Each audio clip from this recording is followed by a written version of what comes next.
Kalau secara medisnya, kutu kelamin itu seperti apa, Dok? Gimana? Jenisnya itu sebenarnya kita bilangnya kutu, kayak kita bilang serangga kan ada banyak ya, termasuk nyamuk itu, terus lalat dan sebagainya kan serangga. Nah ini jenisnya kutu, cuma yang ada di kelamin, yang tumbuh di area kelamin, terus yang di rambut maupun yang di kulit, namanya Pterus pubis biasanya.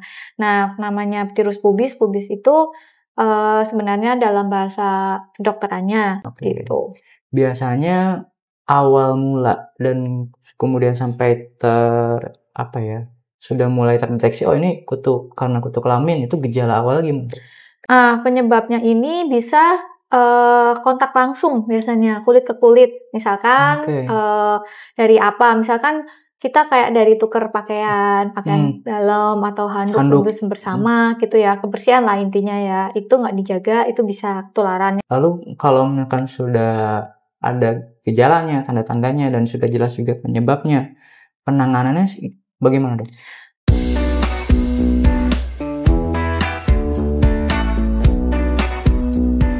Halo Sobat Pandawa, kembali lagi dengan saya Aditya Nanda di podcast Tanya Dok. Di podcast ini kita akan membahas berbagai topik, berbagai permasalahan, berbagai solusi tentunya terkait dengan estetika dan anti-aging, juga kesehatan gigi dan mulut. Dan yang akan kita bahas di episode kali ini yaitu terkait dengan penyakit kelamin, yaitu spesifiknya adalah mengenai kutu kelamin. Dan tentunya untuk membahas hal itu saya tidak akan sendirian, saya akan ditemani oleh dokter kami yaitu Dr. Dwi Martina. Sore, Dok. Sore. Lanjut lagi, Dok. Ini kita sekarang mengenai kutu kelamin nih, Dok. Iya. Yang ingin saya tanyakan, kalau secara medisnya kutu kelamin itu seperti apa, Dok? Gimana? Kutu kelamin itu sebenarnya mirip seperti yang di area tubuh lain, seperti misalkan yang di kulit ataupun di kepala. Sama berarti. Ya, itu parasit ya istilahnya. Parasit kan berarti sesuatu yang hidupnya tidak menguntungkan bagi kita lah ya, parasit.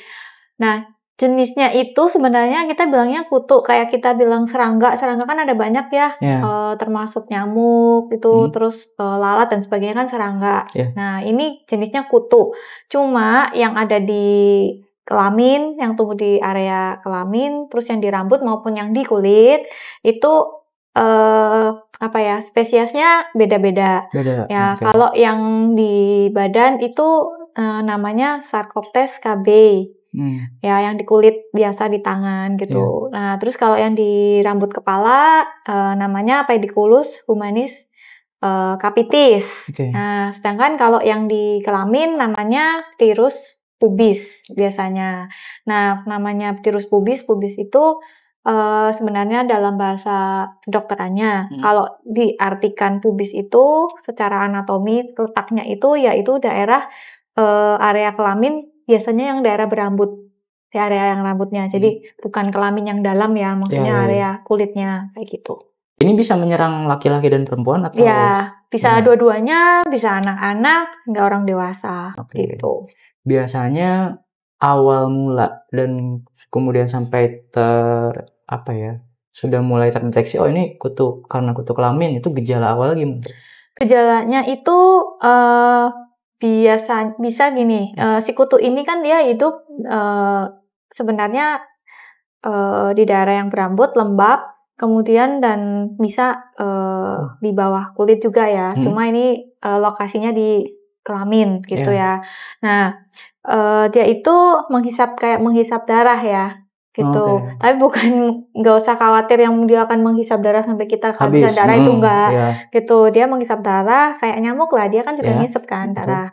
Terus gejalanya terutama pastinya gatal. Ya, kayak kutu di badan, di kepala itu semuanya gatal. Gatal terutama di malam hari, ya. Oh, aktifnya hanya malam hari?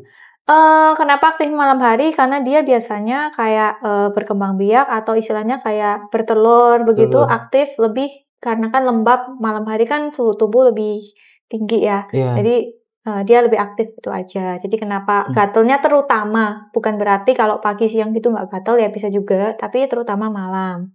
Kemudian kadang-kadang ada seperti bintil-bintil ya, ada bintil-bintil merah.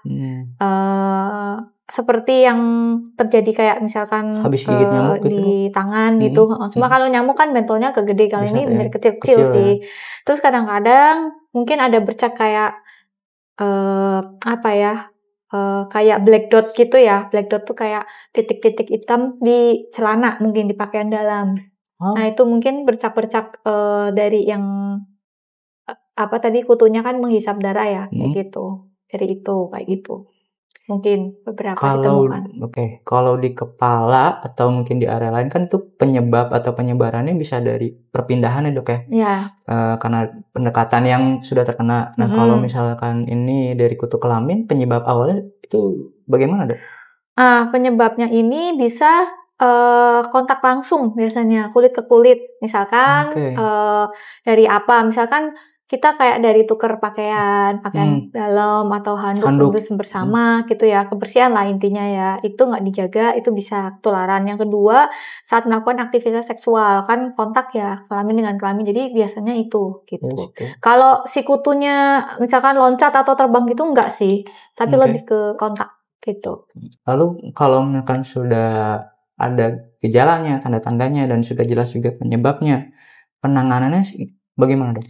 Penanganannya tentu kita akan berikan obat-obatan ya, baik yang simptomatis untuk mengurangi gatal biasanya gitu, ataupun yang terutama dengan topikal atau salep yaitu anti kutu ya.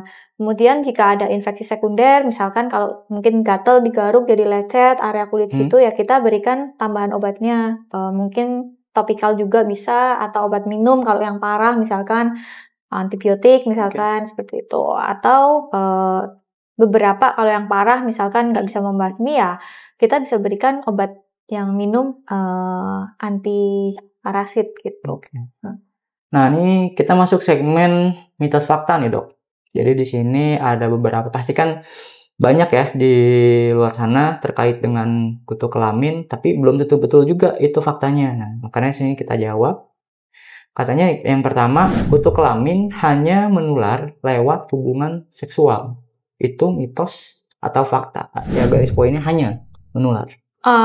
Mitos. Seperti yang tadi saya jelaskan, dia kontak seksual kan berarti kulit ke kulit langsung ya.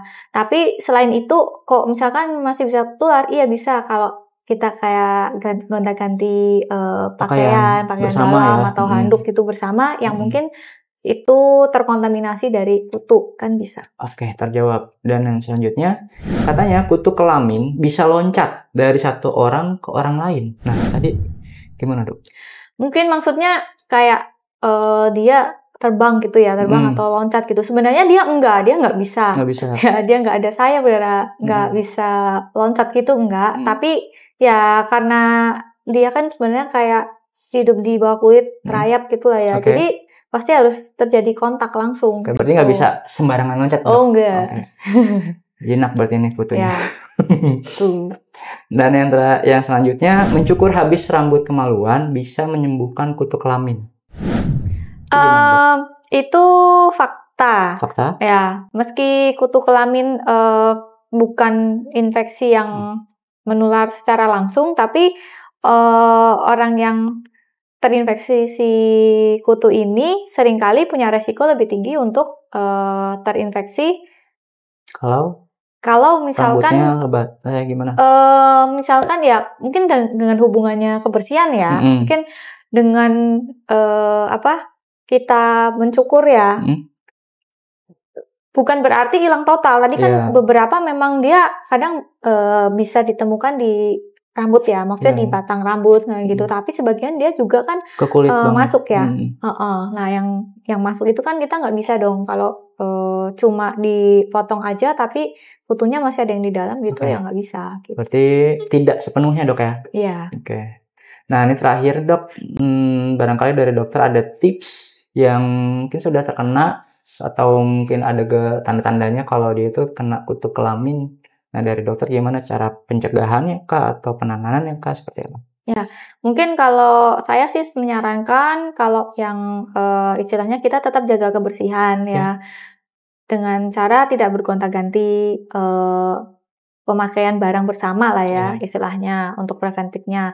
Kalaupun sudah kena ya segera konsultasi ke dokter ya supaya segera ditangani karena ini kan bisa menular.